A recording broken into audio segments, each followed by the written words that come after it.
Options खुल जाएंगे, तो मुझे रहता था कि यार एक बार करके देखते हैं, लेट्स सी व्हाट हैपेंस। तो उसमें लकीली ऐसा हुआ कि पहले एक दो बार में एकदम ऐसे शॉट्स लगने शुरू हो गए जो पहले मैं नहीं सोच सकता था कि एग्जीक्यूट होंगे। तो फिर आपका बिलीफ बढ़ जाता है कि नहीं, एक तरीके से नहीं खेलना है, आपको हमेशा अपना जो दिमाग खुला रखना है, चीजों को समझना है, चीजों को सीखना है। और एक एक तरीके से अगर आप बोलेंगे कि मैं बहुत देखता हूँ कई कई प्लेयर्स का माइंडसेट ऐसा होता है कि नहीं मैं तो ऐसे ही खेलता हूँ, लेकिन थोड़े टाइम में अगर ऑपोजिशन आपको फिगर आउट कर लेगी तो आपको गेम से आगे बढ़ते रहना पड़ेगा। तो वैसे ही आप कंसिस्टेंटली परफॉर्म कर सकते हैं।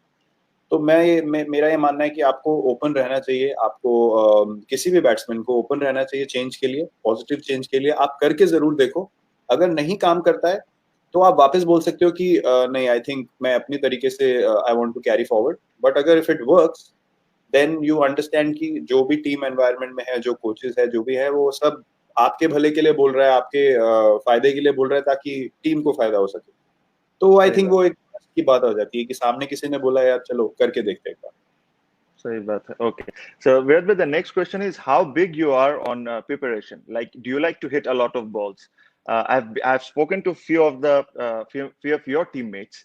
I've got a different reaction from others. So I wanted to know from you that are you big on preparation? Do you hit a lot of balls in training? Depends, I mean अगर I feel बहुत different तरीके से, मेरा एक set pattern नहीं है preparation का। The only set pattern I have is with fitness and my diet, क्योंकि वो एक चीज है जो कभी भी आपको how do I put it, मतलब एक वो अब मुझे लगता है कि ट्रेनिंग और आपका डाइट जो है वो कंसिस्टेंट होना चाहिए। क्योंकि अगर आपकी बॉडी बेस्ट शेप में है और आप मेंटली अच्छा फील कर रहे हो, बॉडी में कोई प्रॉब्लम्स नहीं है, स्टिफनेस नहीं है, तो you can go out and you can be at your best every time. But batting में मुझे ऐसा लगता है कि जब आपको कॉन्फिडेंस नहीं आ रहा है, जब इतना अच्छा बॉल कनेक्ट नहीं हो रहा है, तो ज्यादा बैटिंग करने को और अपने से दिल करता है कि यार मुझे और सेशन करना है। मुझे until you get that one session जहाँ पे आपको पता होता है कि यार आज परफेक्ट बैटिंग हुआ है, जब मुझे वो सेशन मिल जाता है उसके बाद मैं नेट्स में 7 या 8 मिनट, मैक्स 10 मिनट से ज्यादा मैं नहीं रुकता हूँ। थ्रो डाउन जो अभी अपना साइड आर्म सबके पास आ गया है, 10 मिनट प्रैक्टिस करता हूँ मैं, and then I go away. Because होता क्या, जब आप अच्छी बैटिंग कर रहे होते हैं, अगर आप if you over do it, उसमें बैड हैबिट्स क्रिएट हो जाती है। क्योंकि आपको लगता है कोई भी शॉट लग रहा है तो आप कुछ भी शॉट मारने लगते हैं, उसमें बॉडी शेप जाता है, कुछ शॉट खराब होते हैं, फ्रस्ट्रेशन बढ़ता है, आप और खेलते हैं और खराब होता है। तो जितना आपने बिल्डअप किया है वो सारा एकदम एक ही टाइम में नीचे आ सकता है। तो वो एक सेशन का अवेयरनेस होना बहुत जरूरी है एज ए बैट्समैन। वो हमेशा सबको पता होता है कि ये सेशन में परफेक्ट हो गया है, तो नेट से बाहर आना भी एक स्किल है कि मुझे कब नेट से बाहर निकलना है, क्योंकि वो 10-15 मिनट क्रूशियल हो सकते हैं। सही बात है. हाँ, I think everybody is different. Like in our team, where I only bat for 10-15 minutes, but I bat it in very high intensity. And where the other side of if you think about Mushfiq, he goes for an hour and an hour. So I think it depends on individual as well what you get out on the net. Agree. It's a very individual thing. If you talk about Pujara, he will bat for 3 hours. You know, सबकी batting कर लेगा वो। तो वैसा सबको अपना अपना confidence create करने का एक टेम्पलेट है। बट मुझे ऐसा लगता है कि अगर मेरा मेंटल मेकअप अच्छा है, ऑफ द फील्ड भी मुझे अगर you want to go out for a coffee, go out for a walk, जब आप टूर पे होते हो, तो वो चीजें भी बहुत जरूरी होती हैं। आप हर टाइम एकदम ऐसा नहीं रह सकते कि इंटेंस। तो अगर आपका मेंटल सिचुएशन स्टेट अच्छा है तो आप मैच में भी वो अच्छी फीलिंग से जाओगे, कॉन्फिडेंस से जाओगे। आप क्रिकेट खेलना सबको आता है, कभी हम उसको ओवर कॉम्प्लिकेट कर देते हैं तो हम बहुत ज्यादा प्रेशर में आ जाते हैं। Okay, Riyad bhai, I have two more questions to you, and this is all came from different colleague of mine who plays with me. Sure. So the other very important thing, this is what I also want to know: how do you break down when you're chasing? When you're chasing games, how do you break down the score? How do you think? What goes in your mind? What's the mental process and all? Mental process काफी simple. कभी कभी तो मुशफीक वगैरह भी help कर देते हैं, stump के पीछे से कुछ बोल देते हैं, तो फिर मैं ज्यादा मोटिवेट हो जाता हूँ. But on a serious note, जब मैं बहुत छोटा था, जैसे मैंने बोला कि जो ये चीज मैं यंगस्टर से बात करता हूँ कि आपको कॉन्फिडेंस होना चाहिए कि आप कर सकते हो. तो जब मैं छोटा था तो मैं मैचेस देखता था टीवी में, और मुझे बहुत कन्विंसिंगली लगता था अगर कोई मैच इंडिया चेजिंग में नहीं जीत पाई, तो मैं इस फीलिंग के साथ सोता था रात को कि अगर मैं होता तो मैं जिता सकता था. जेन्युइनली एज अ चाइल्ड, मतलब वो एक ड्रीम रहता है. हाँ. तो जब भी मैं उस सिचुएशन में आता हूँ, वो एक जॉय जो है ना वो बाहर आ जाता है. वो जो एक प्योर जो एक इंटेंट था, प्योर जो एक फीलिंग था कि मैं जिता सकता हूँ, वो एक मौका. मुझे ऐसा लगता है कि चेजिंग एक ऐसी सिचुएशन है जहां पे आपको पता है एग्जैक्टली कितने रन बनाने हैं और आप उसके लिए क्या क्या करना है आपको. तो मेरे हिसाब से उससे ज्यादा क्लियर सिचुएशन कुछ नहीं है. आपको वो सिचुएशन किस तरीके से दिख रही है वो आपकी चॉइस है. मुझे वो सिचुएशन में कभी प्रेशर के हिसाब से नहीं देखता हूँ, मैं अपॉर्चुनिटी देखता हूँ कि ये मौका है मेरे लिए, जीतना बहुत जरूरी है. सबसे जरूरी चीज एज ए टीम आप जीत के लिए जाते हो, और ये एक मौका है जहाँ पे मैं नॉट आउट आ सकता हूँ. तो इससे ज्यादा गारंटीड कोई सिचुएशन नहीं है जहाँ पे आई फील कि I can see the team win. तो that Okay. Excites. Even if you are chasing something like 370, 380, you still think the same way. या डेफिनेटली, मतलब अगर 370 380 है तो आई नेवर फील लाइक कि नहीं हो सकता. एक एक गेम मुझे याद है 2012 में श्रीलंका के अगेंस्ट होबार्ट में था. तो Yeah, I remember. वहां पे हमको क्वालिफाई करने के लिए 40 ओवर्स के अंदर चेस करना था. It was around 330 something. तो हाफ टाइम में I think I spoke to Raina and I don't know who else. मैंने किसी से डिस्कस किया कि ये गेम को हम दो 20 ओवर के मैच की तरह अप्रोच करेंगे. हमें देखना ही नहीं है 40 ओवर, बहुत दूर लगता है, बहुत बड़ा टारगेट लगता है. पहले 20 ओवर में हम देखते हैं कितने रन बनते हैं. उसके लास्ट 20 ओवर्स में हम एक और T20 मैच खेल सकते हैं, और अगर हमारा विकेट हाथ में हुआ, 2 विकेट गया पहले 20 ओवर में, तो हम ऑन ट्रैक. क्योंकि 8 विकेट के साथ आप 20 ओवर में और भी 12 रन एन ओवर भी बना सकते हो. सही तो बात. वो एक देखने का तरीका होता है कि आप जिस तरीके से उस सिचुएशन को देख के जाओगे, वैसा आपका गेम निकल के आएगा, वैसा आपका बैटिंग होगा. और आई थिंक वो एक फर्स्ट जो आपका आउटलुक है उस सिचुएशन को, वो डिटरमिन करता है कि आप कैसा खेलने वाले हो. तो आई थिंक वेरिएबली वो नेचुरली मेरे लिए नेचुरली आता है ज्यादा. कभी कभी प्रिपेयर करने की जरूरत भी होती है, बट मोर ऑफन वो नेचुरली एक चीज निकल के आती Okay. This is an extra question, which is how fast is Raghu? Because I saw him. He looks rapid. है.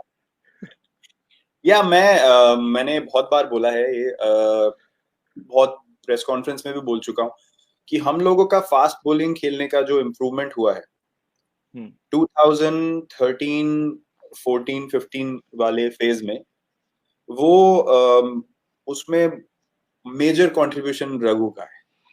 क्योंकि उसका जो उसको बहुत पैशन है कि मैं इंडिया के लिए अपनी सर्विसेज दूं. उसको बहुत अच्छी समझ है गेम की. किसी का बैट खराब आ रहा है, पैर वाला, तो उसको बहुत समझ आता है कि क्या चल रहा है. और उसने अपना स्किल इतना अच्छा कर लिया वो साइड आर्म से, वो इजीली ही बोल्स ओवर 155 इजी. मतलब जिस दिन वो रैपिड डालता है तो 155 प्लस डालता है वो, वरना 145 तो कंसिस्टेंटली है. तो So उससे मुझे पर्सनली बहुत बहुत हेल्प हुई. क्योंकि अगर आप रघु को खेल रहे हो नेट में, उसके बाद आप जब मैच में जाते हो तो ऐसा लगता है आपके पास टाइम है, क्योंकि आप रेगुलरली उसके अगेंस्ट खेल रहे हो. तो ये छोटी छोटी चीजें आपने बहुत अच्छा क्वेश्चन पूछा है. क्योंकि लोगों को पता नहीं होता है. लोगों को लगता है कितना टाइम से खेल रहे हैं लोग, कितना समझ के खेल रहे हैं, लेकिन वो प्रैक्टिस में कौन आपको वैसा प्रैक्टिस दे रहा है, उससे डिटरमिन होता है कि आप मैच में कैसा खेल रहे हो. तो उसका कंट्रीब्यूशन इज प्राइसलेस हम लोगों के लिए. yeah, very true. So we also got two young guy who works for us who they're quite good. They were actually going to be a part of Sunrisers this year. So they were going to be part of Sunrisers, but unfortunately because of this they couldn't go. But I'm sure whenever IPL happens, they will go. So they're quite good.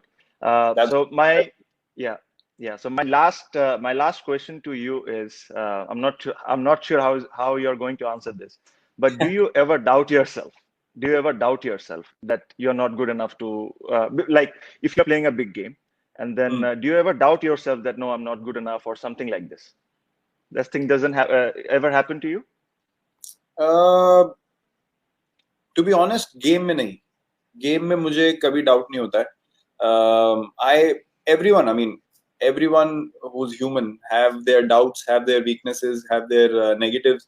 तो practice में कभी जब आप tour पे एकदम जाते हो तो आप जब बैटिंग अगर अच्छा नहीं हो रहा है तो यू फील लाइक यार वो फ्लो नहीं आ रहा है, you know, doubts creep in होता है कि maybe you know you are not good enough, और वो अपने दिमाग में एक बात चलती रहती है. But I think the key is to keep going, the key is to keep trying to get into that zone जहाँ पे यू फील लाइक नहीं, you know, these were just distractions, ये कोई रियल नहीं चीज, these were just things that were wanting to hold me back. If I believe I am still good enough, I am good enough. तो game time में भी जब आप जाते हो तो गेम में अच्छी चीज क्या है कि आपको ये सब सोचने का टाइम नहीं मिलता है. आपको देखना है सिचुएशन को, रिएक्ट करना है, बैटिंग करना है, सिचुएशन देखना है, टीम को क्या चाहिए, मुझे क्या करना है उसमें टीम के लिए. उसमें आपका हमेशा एनर्जी जो है ऑक्यूपाइड रहता है. ये डिस्ट्रैक्शंस जो है, नेगेटिव जो वॉइसेस है, ये हमेशा ऑफ द फील्ड आती है जब आप कंपटीशन मोड में नहीं हो. तो मेरा पर्सनल एक्सपीरियंस है, मैं बोल सकता हूँ कि एक ही चीज अपने आप को बोलना है कि नहीं, I am good enough and I will go into the nets, work even harder till I get my flow. Then आप देखोगे कि आप, हम क्यों बोलते हैं कि एक इनिंग के बाद ऐसा लगता है कि मैं क्या सोच रहा था, you know, what was I thinking, मैं इतना नेगेटिव क्यों सोच रहा था. तो जो वॉइसेस है वो दोज आर नेवर रियल, वो सिर्फ एक distraction. So we have to believe that it will, you know, pass away slowly. But our job is to be positive all the time. Okay. Thank you, Virat Bhai. I just wanted to say one thing to you. Virat Bhai, there were times where we honestly look up to different athletes from different sports regarding regarding fitness, how fit they are, how disciplined they are. But now I can proudly tell that we have our own in our cricketing family, which is you. So thank you very much for entertaining us. It was lovely talking to you, and thank you very much for joining me.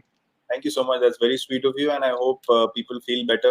Situation जल्द से जल्द अच्छा हो जाए और हम लोग फिर खेलें, फिर मिलें और लोग भी enjoy करें क्रिकेट फिर से. But firstly, situation सबका better हो जाए, मैं यही pray करता हूँ सबके लिए. Thank you very much. ठीक है. Virat Bhai, Eid is coming. If you could like to wish the Bangladeshi people Eid Mubarak. Yes, I would like to wish everyone a very happy Eid Mubarak. अपनी family के साथ obviously सब लोग time spend कर रहे हैं, enjoy करो. ये टाइम भी जो है वो एक यादगार टाइम रहना चाहिए सबकी फैमिलीज के साथ जो है. और आई रियली होप कि सब एक स्माइल के साथ, एक खुशी के साथ इस ईद को भी बनाए डिस्पाइट ऑल द चैलेंजेस. और एज आई सेड, होपफुली चीजें सब अच्छी हो जाए. सब लोग प्रे करेंगे, ऑब्वियसली हम सब प्रे करेंगे साथ में. आई डोंट थिंक ये टाइम है कि हम एक दूसरे को डिफरेंटली देखें कि यू नो वहाँ क्या हो रहा है, यहाँ क्या हो रहा है, क्योंकि सब लोग एक ही लेवल पे हैं इस टाइम पे. सब लोग इस चीज के फाइट. तो मैं ये प्रे करता हूँ सबको इस चीज से जल्दी रिलीफ मिले और सबको बहुत बहुत Eid. Yeah, okay. Thank you, Virat Bhai. Thank you. Give my regards to your family. I'll speak to you soon. Thanks. You take care. Thank you. If you just press the leave button, then I'll finish the show and come. Thank you. Sure. So ভাই thank you. সবাইকে আশা করি আপনারা কিছুটা ওর ব্যাপারে জানতে পারছেন. আপনাদের থেকে আমরা বেশি জানতে পারছি, আমরা যারা ক্রিকেটার. সবই ক্রিকেট রিলেটেড কোয়েশ্চেন ছিল.